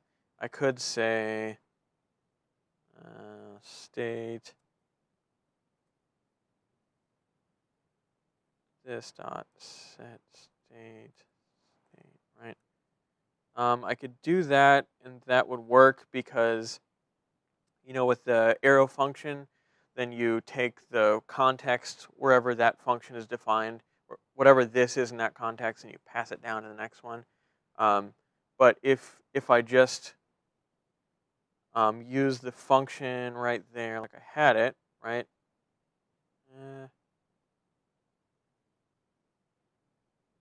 If I just do that, like that would work, other than the fact that this inside of that function would be messed up. It would be something like from Flucrum, you know. So I'm just saying this dot set state, and then making sure that it has the right this value inside, because at this point in the code, this is still the component. It's one of these things about JavaScript, and the reasons that I'm really not into the class syntax and the new like instantiator stuff is because, you know, depending on where you call something from, this inside of it is going to be something different, which I think is not a useful tool, but just a terrible headache and it's unnecessary unless you're, I don't know, this is where I'm getting opiniony, doing some kind of game or something where you have to have like super high performance. We don't ever need that if we're writing like, you know, apps for companies to use. We just don't need it. So anyway, shoot.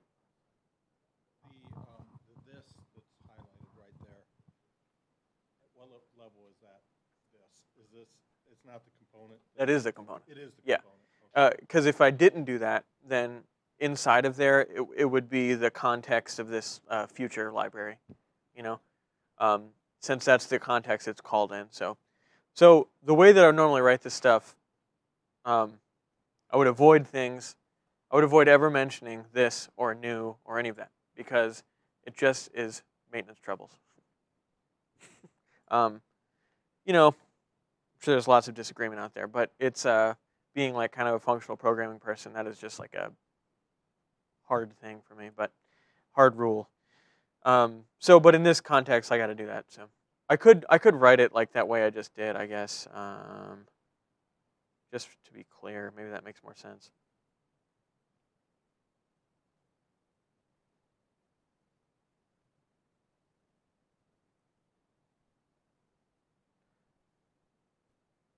There we go.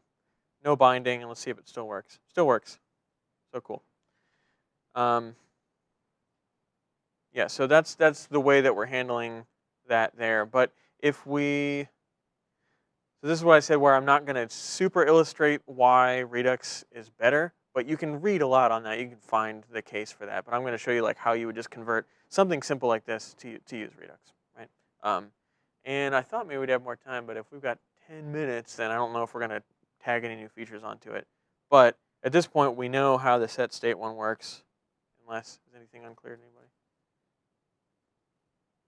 Like I said, if it is, that's good. We should just talk about it because then you learn something. But if not, then let's move on. Oh, right. It's just like hair puller. Yeah, absolutely. Pretty much any time that issue comes into focus, it's just a nightmare. So, I mean, once you kind of like get where all of that JavaScript quirk about how that works, it's fine. You can get around it, but I think it's always best to just avoid. It's just like one of the, like the Douglas Crockford, the good parts of JavaScript thing. I don't even know if he talked about this, but to me, this is like one of the bad parts, like that whole thing. It just, that might have been one of his bad parts. I don't remember, but I hate that. But it's part of React if you write like this, so I did it. So I'll just switch over. I'll just take the, oh, I can do it in Atom. Check out Redux. Oh, I changed it. Hold on.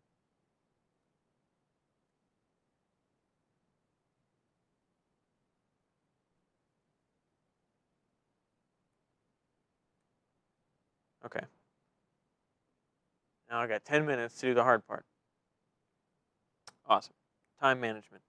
So, okay, so already we can see that this, the difference in our class version of this component and this version is already kind of like that lowercase link thing that I showed you at the beginning, right? Like it doesn't know anything, it doesn't transform anything, it doesn't do anything, it just takes the poems list, it just takes the generated poem as a string now, right? And here's the prop types. They're a little fancier because the poems is an array of an object that has this shape, and then the lines is an array of a string. You can get pretty fancy with that. And it helps when things get more complicated to catch type errors. So, okay, so I'll just breeze through this. The app right here, right? I'm exporting this, export component, and it just equals app. The purpose for that is that I can then pull that into a unit test and run it without all of this extra functionality like the data fetching and this transformation glued onto it. Because we don't need that if we're trying to test how the component looks after we render it, right? And if we're entangling those things into the component, then when we go to test it, our test has to be that much more comprehensive and complicated and all that. So this is like where we get into some of the benefits, I think. So map state to props, that comes from Redux. Everyone seen this object destructuring syntax? Yeah. So, that's the same as, just if anybody hasn't, if I gave this a name and then whoops, poems, state dot poems, like that. But I'll use it anytime that I don't think the name of the argument has any real value inside of it, right? So since this is like a contract with Redux, and it's always, map state to props is always going to take like that contract. I think over the course of an app that has like hundreds and hundreds of these components, the point of calling that state every time like doesn't give you any actionable information. It's always going to be that. Shoot. Okay. And the first question is there ever a time where the deconstruction, you can't really use it if you're doing map state to props? Because there's a couple of times I tried to do it and I ran into a lot of errors. Huh. Well, I mean, if you're trying to go really deep with it, I think it does like impact readability, right? If you're like trying to say like poems, and then that's an object, and then it goes to some other object like this, and then you have that. You can do this, but I just think that's, I don't know. Yeah, it's not I don't clean. think there's a lot of benefit in that. I like this because it's just saying what the argument is, just an object, and it's got this key on it, right? So you don't actually care what you want to call that thing. Like, if it's like a user, but you can deconstruct and just say destructure and just say ID and name. So then all you need to know is there's an object coming in here that has an ID key and a name key. Yeah, I don't know what the errors would be though. I mean, like, It could have been something like a silly syntax error. it could have been syntax. Yeah. I mean, you've got to have the parentheses around it, so Yeah. that could be it. I don't know, but it Um, won't even run without that, I think. But And the second question I have is, with map state to props, what necessarily does props do? okay. So you're saying just as far as what does that name really mean? Right. So how does that argument play into the actual Component? component itself? Like what? Perfect. Why have it? That's good. So you can see that what we return is an object that has a poems key and a generated poem key. And then look what our component takes as its props, right? That exact thing. So what we're doing here is the same as that with props from Recompose that I showed you before. So we're taking, the reason it's called map state to props is because the first argument you get is the Redux state. And then so you're saying, given that object, I'm going to make a new object that's going to represent the props that get sent to my base component. And that will get merged in with anything that gets explicitly sent to the base component, right? So if I had like my app component and then out here, well, where is it? Index. Oh boy, running out of time. If I had something like my key and it equals blah or something, right? So then inside here, map state to props wouldn't mess with that. It would leave that blah or my key there, and it would just merge in poems and generated poems. So you're mapping the Redux state to props that you send to the component because it's a higher order component. Taking in a component, taking in a function, and then gluing like new functionality or transformations onto the component.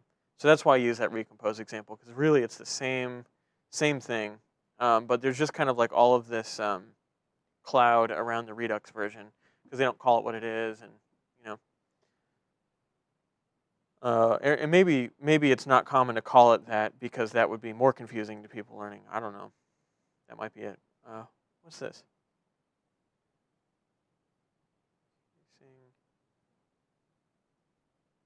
Interesting. Okay. Wonder why that was working before. Okay, so then I've also Recompose gives you, okay, so map state to props, that's my function, but I could say export and run a unit test on that, right, separately, which is cool. That one's really simple, not a lot of benefit, but it gets more complex, it's really beneficial. So I'm using Redux, the top, connect right there. I'm using connect down here, using that, and then I'm sending in this asynchronous action, which is finally getting to what you were talking about with having asynchronous problems with Redux. And then I'm composing it with that higher order component, and then this lifecycle higher order component, which also comes from Recompose, which gives you access to these lifecycle hooks, which you don't otherwise have in a functional component like this. Because sometimes you need those, but maybe you don't want to adopt the whole class syntax. So this is a way to get it back, but not have to deal with all of the new and the this and the context and crap. And so, like, compose is anytime you see, this is kind of becoming popular now, this compose function. A lot of libraries will spit it out, and it's variadic. You know what that means? Like, you can send it as many arguments as you want. It's variable quantity of arguments. So that comes from like the arity of a function is how many arguments does it take. So a no argument function is nullary. A single argument is arity of 1 or unary. So it's like comes from that, but then variadic means like there's a kind of a not defined arity. So you can send this as many functions as you want, and it'll take you can picture it as taking the base component in, and it'll go to the first one. If this was all on one line, it'll go to the first one on the right and pass it to the left, right? Or if you're stacked like this, it's going to the bottom and passing it up. And so each time, a higher order component just takes a component, and it doesn't care if that component is also a higher order component. So you can nest them as deep as you want. And one trade-off there is if you do that really deeply, then like in the React dev tools over here, then you end up with all of these like that, right? Connect, lifecycle, just like these like nested names. It gets a little harder to read, but the functionality you get sometimes is a good trade-off, Okay, so then, so what we're doing differently here, component did mount, and we're using that moment in time to run this, but instead of setting the state, we're just saying this dot props dot oh, this is funny. This is kind of like a little encapsulated thing because you're using this lifecycle helper, and they force this to be like the component context inside of there.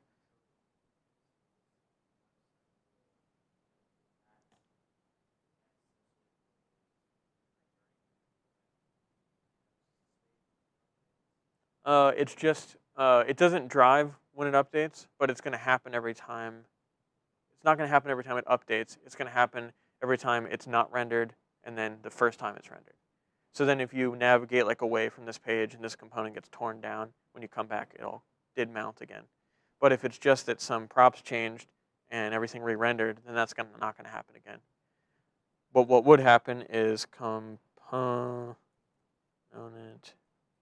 did update. That's another one.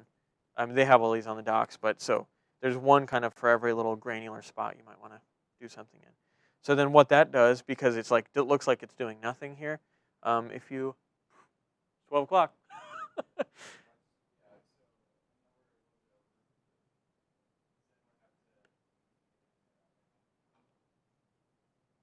Nobody?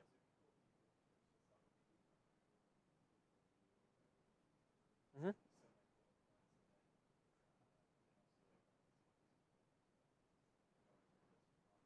Sure, yeah, just kind of like the quick version. Okay, so I'll just finish up just kind of what the Redux code that's equivalent to that fetching that we did in the did mount part. So I made a little folder in here called Redux. That's something I do in a lot of projects, but maybe a problem with it is that,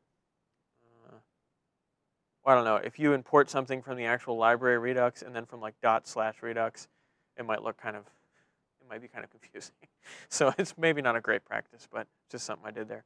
And I just kind of bundled. Sometimes you'll see in Redux apps, it'll be like a Redux folder, and there'll be like actions, handlers, reducers, middleware, and they'll split by like resource type.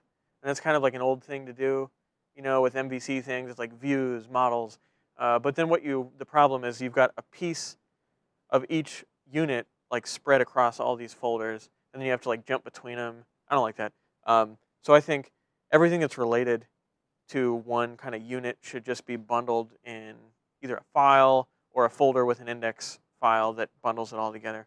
In this case, there's only one thing due, so it's just all in index. Okay, so I can sum this up. Okay, so Redux, how many people have used this like one time in anything? You? All right, so I should go from the top with Redux. So here's a link that is critical if you want to learn this. The Egghead, you can look this up, Sean. The Egghead videos by Dan Abramov. He has one that he made right after like creating this, where it's like 30 videos, and he just basically, instead of telling you how to use it, he like walks you through and simulates the event where he came up with it. So he like simulates the problem and then like comes up with the solution before you, and like, basically like writes the library and is like, oh, and what we created was Redux. It's great. It's like the best way to teach something, and you'll get it like after that. And then there's a follow-up too.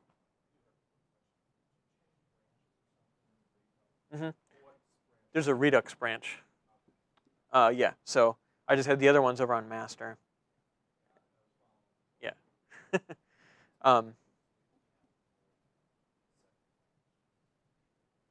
Yeah, you can just do, or if you've already pulled the repo, you can just do checkout Redux. Get checkout Redux.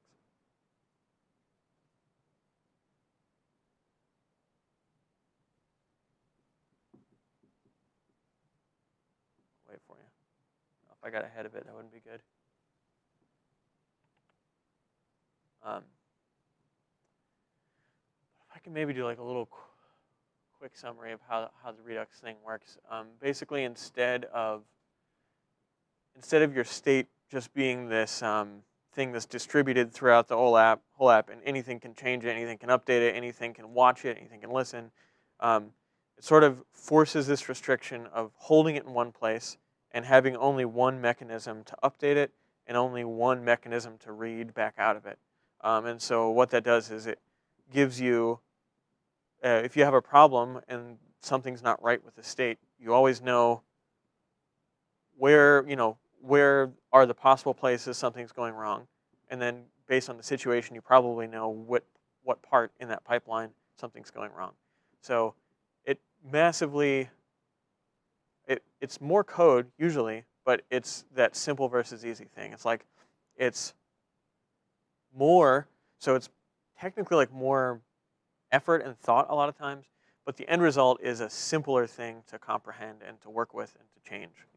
So to me, that's just worth it almost every time. And there's a lot of discussion on like sometimes it's not worth it. Sometimes just use set state. Like okay, like prototype, you just use set state, and whenever it becomes a problem, then you can hop over and do this. But like to me, at this point, I just use it right off the bat because I just like this way of thinking about apps, and at very tiny projects, it might seem kind of over-engineered, and it can be, But usually you've got bigger plans for anything you start. So I don't know. To me, I just use it. Okay, so basically, whiteboard would be great right now. Can I use that? Yeah, I'll try to be quick here. That one? Wait a minute. I know something better. There's a diagram out there. It's like way better than whatever bubbly crap I would draw. So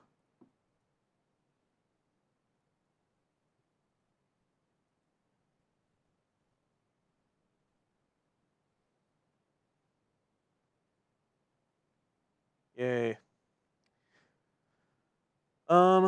Okay, so this maybe is kind of scary, but the the green reducer right here, that's the thing that's going to make any change to your state that can possibly happen will happen in there, right? So already you have a bottleneck, and you have a place that you can look if something's not changing correctly, not changing at the right time, whatever.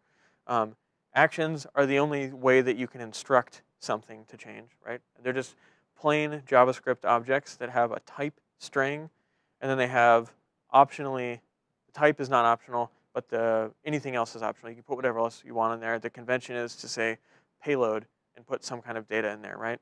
And then you have, in the reducer, it's just a function that takes whatever the current state is, and then it takes the next action that you've sent around the pipeline here, and you in your reducer, the ways in the examples are always like switch case, and then you switch on the action type, and then you do something different for each type, and then you return a new object, and that's always going to be the next state of the application, right?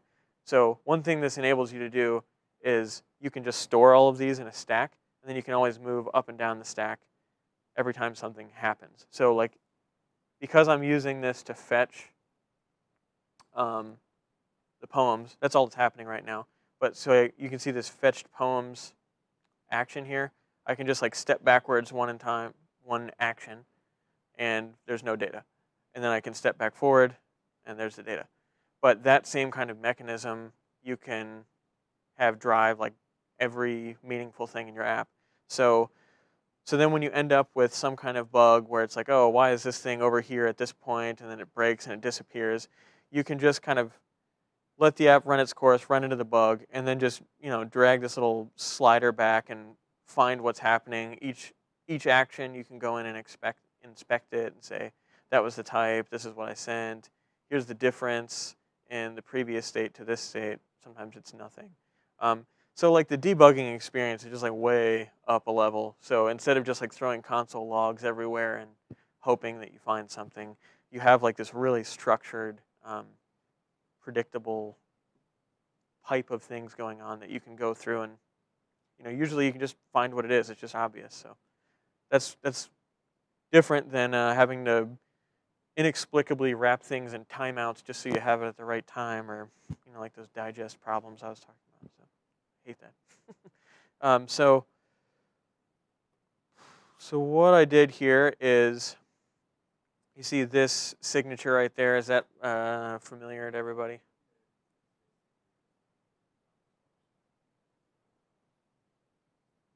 Right. So then that would be like a curried function. I heard of that maybe.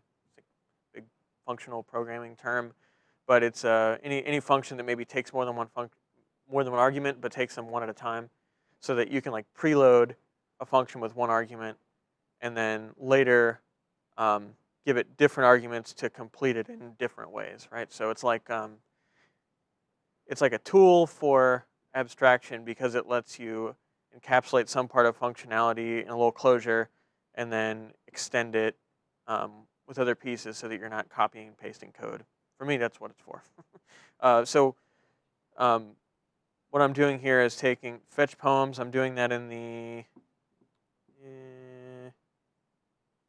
right, this.props.fetch poems, and then the reason I have that available is because I've like bound it in right here and imported it from this folder that we're looking at in Redux. So it's taking a URL, and then it's returning a function that takes a dispatcher, and then it does all this. It just does the same thing. Gets the poem with the URL, forks it. If it's an error, it uses the dispatcher function to dispatch a failed to fetch poems error. And if it works, it uses the dispatcher to dispatch a fetched poems action. So this is like the asynchronous Redux thing. This is like this kind of the simplest way that you can do asynchrony in Redux.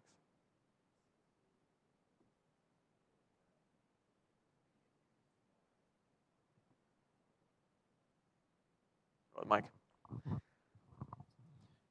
Would there be any reason why that the Redux state would update, but the component itself wouldn't re-render?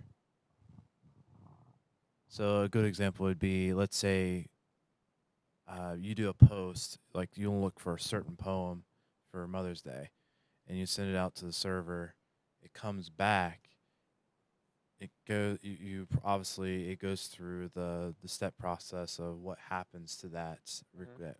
And then you see the action response. fire like in your dev tools. Right. So Success. Redux state is updated, but for whatever reason, the component itself doesn't recognize the state. It still has the previous state. So I would say, most likely, and could be something, scarier than this, but this function here is used as sort of like a subscription manifest, right? So whatever properties that you pull off of the Redux state right here, like maybe there's a whole bunch of other ones, right? But if you don't access those inside this, then Redux will not subscribe you to changes on that part of the state, right? So if you've used this and this has changed poems, then it should re-render your component. So like I would say if you're not seeing it re-render, I don't know, you could have like a path problem with, it could be like state.this.that.this and you're missing a key in there or something.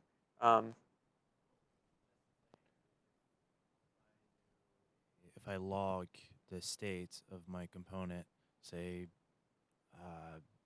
my I don't know what we would say, the container component, and you would use Redux tools, or if you console logged it, Redux state is updating. The information is coming in. However, for some reason, the container component, it's still stuck in the past. It's like nothing really happened. No requests were made. So is the container component the one that you're using connect on? Like you're wrapping the container component with that? Right. I don't know. I mean, that might be into the realm where I have to like look at it happening. But usually like the nice thing about this is problems like that, you run into like the first three, you battle with them and solve them, and then like for the rest of your time working with this stack of tools, it's only one of those. And that's like one of the benefits of having like a defined way that anything can change. Because once you figure out how things can go wrong, then you always know where to look. You always know what to fix. So I don't really know off the top of my head, but I'm sure it's something that would take like 10 minutes. You know what I mean? That's like the maximum time I've ever spent debugging a Redux state problem, which is great. Because the maximum time I've spent debugging an Angular app is like, I don't know, 2 months. What? Yeah, I guess. Okay, so I didn't go over the whole thing as an overview yet, but because we only get through this. But what do you think? Sure. Right. Okay, so first I'm just gonna check out the master branch again. Oh, right, I changed it again. So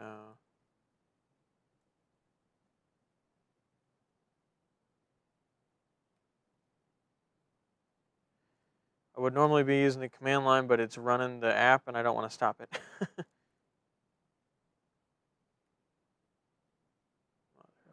There it is.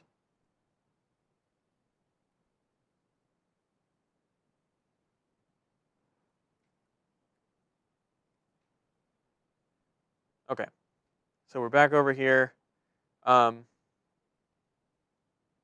overall, the difference here is that in the first version where we're using the native React set state API, where inside of the component, grabbing the lifecycle, we're setting the internal state of the component, then we're reading from the internal state of the component to do all of our rendering, right? So outside of this, there is nothing. This is like the top level. So we just render app, and then this component knows it's smart. It knows how to do all this stuff. But that means to write a test for it, it needs to be equally as smart of a test. And that also means that you're going to have a harder time since this is all bound up inside of here. That means if you have a problem with this data loading, you're now debugging in UI code instead of debugging in just a pure function in like a Mocha test or something, which is just harder.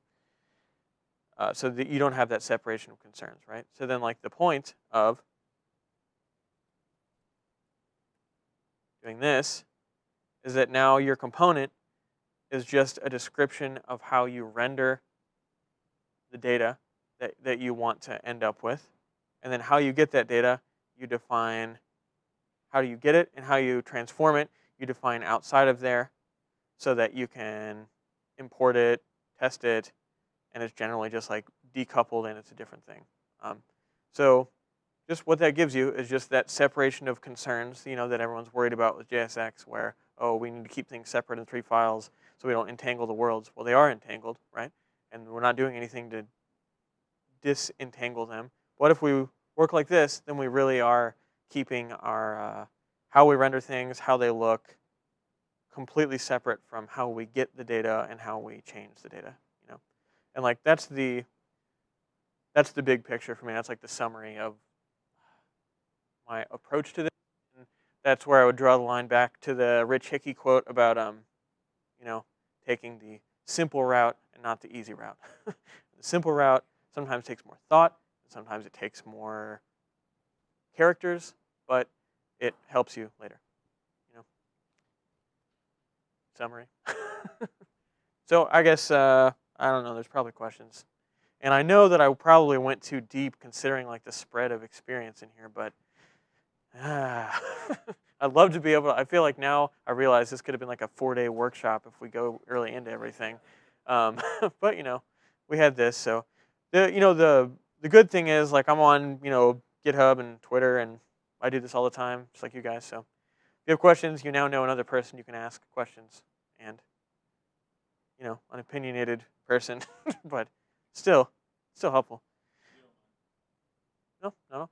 So I think my information's in the description. Sure.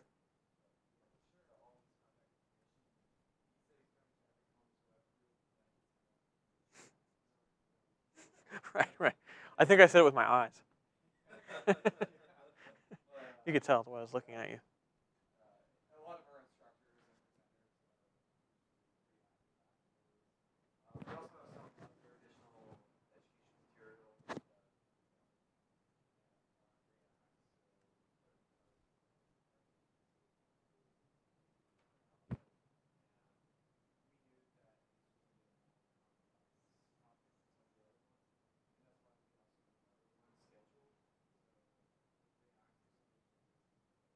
Hmm.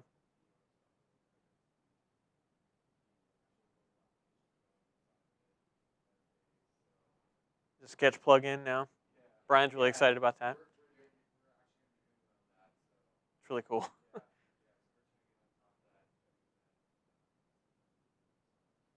Oh, I should mention this storybook.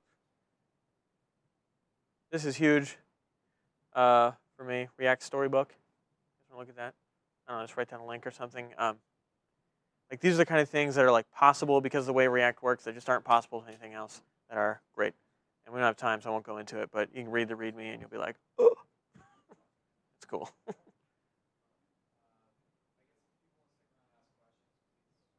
Yeah, I'll be here.